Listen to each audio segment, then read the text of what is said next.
นั่งที่สนามบินก็มีถอยเครื่องบินถอยแล้วเครื่องบินกำลังจะออกแล้วดูนี่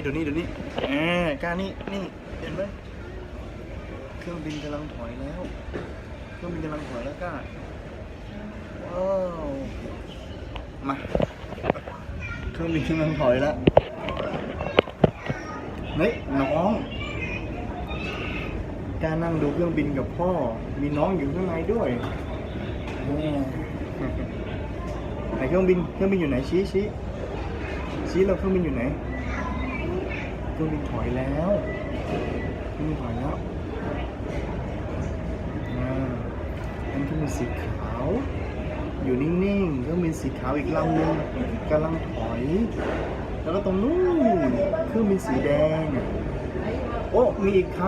ลำนึงเนี่ยสีฟ้ากำลังจะบินแล้วเครื่องบินกำลังจะขึ้นแล้วสีฟ้าใช่แล้วสีฟ้ากำลังจะขึ้นแล้วขึ้นยังไงเครื่องบินขึ้นยังไงไหนขึ้นใหม่เครื่องบินขึ้นยังไง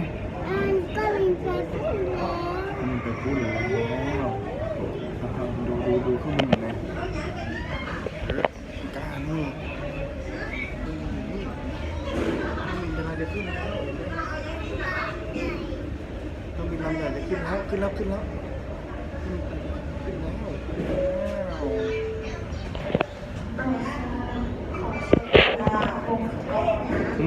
ลำนี้ก็กำลังจะออกแล้วจ้าอีกนิดเดียวเอง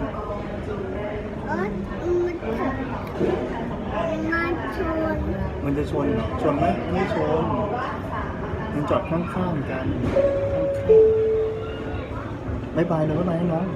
นี่บ๊ายบายให้น้องเลยนี่น้องอยู่ในนี้